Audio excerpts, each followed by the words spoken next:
Réussir en Algérie ne repose pas uniquement sur la chance ou les relations, mais sur une compréhension fine du contexte économique, social et institutionnel du pays. Dans un environnement marqué par des transitions économiques, des réformes progressives et une jeunesse dynamique, ceux qui réussissent sont souvent ceux qui savent lire entre les lignes, anticiper les opportunités et adapter leur stratégie aux réalités locales.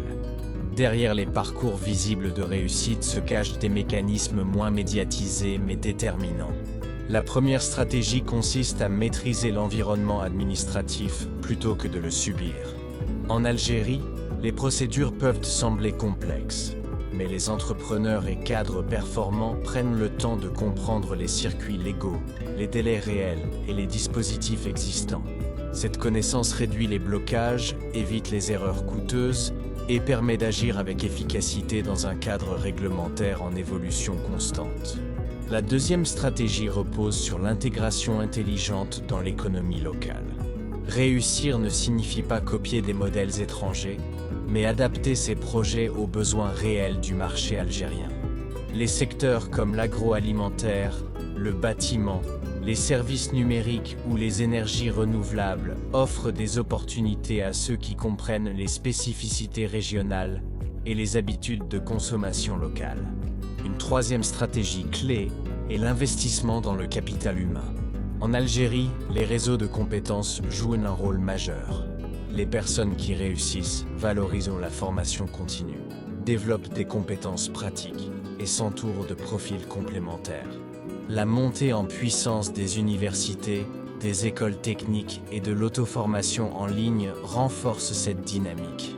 La quatrième stratégie cachée est la patience stratégique. Contrairement aux économies très rapides, la réussite en Algérie est souvent progressive. Les projets solides prennent du temps à se structurer. Ceux qui acceptent cette temporalité, tout en restant constants et disciplinés, construisent des bases durables et résilientes. La cinquième stratégie consiste à exploiter les dispositifs publics sans en dépendre totalement. L'État algérien propose des aides à l'investissement, au financement des jeunes entrepreneurs et à la création d'entreprises. Les profils performants utilisent ces mécanismes comme des leviers, mais développent parallèlement leur autonomie financière et stratégique. La sixième stratégie repose sur la crédibilité et la réputation personnelle. Dans un contexte où la confiance est centrale, le sérieux, le respect des engagements et la qualité du travail deviennent de véritables atouts concurrentiels. La réussite durable s'appuie souvent sur une image professionnelle cohérente et respectée. La septième stratégie est l'ouverture maîtrisée à l'international. Beaucoup de réussites algériennes combinent ancrage local et connexions internationales, notamment via la diaspora, les partenariats ou l'exportation. Cette ouverture permet l'accès à de nouveaux marchés, technologies et méthodes de gestion. La huitième stratégie concerne l'intelligence relationnelle, distincte du simple réseau.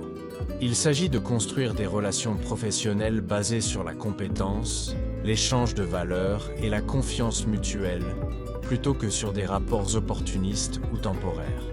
La neuvième stratégie est l'adaptation au changement économique. L'Algérie connaît des mutations importantes. Diversification économique, transition numérique, nouvelles politiques industrielles. Ceux qui réussissent sont ceux qui anticipent ces changements et ajustent leurs projets en conséquence. Enfin, la dixième stratégie cachée est la résilience psychologique. Les parcours de réussite en Algérie sont rarement linéaires. Les obstacles, retards et incertitudes sont fréquents. La capacité à persévérer, à apprendre de l'échec et à maintenir une vision claire distingue ceux qui abandonnent de ceux qui finissent par réussir. En définitive, réussir en Algérie aujourd'hui signifie comprendre profondément le pays, ses rythmes, ses contraintes et ses potentialités. Les stratégies gagnantes ne sont pas spectaculaires, mais cohérentes, patientes et adaptées à la réalité nationale. C'est dans cette intelligence du contexte que se fait la véritable différence.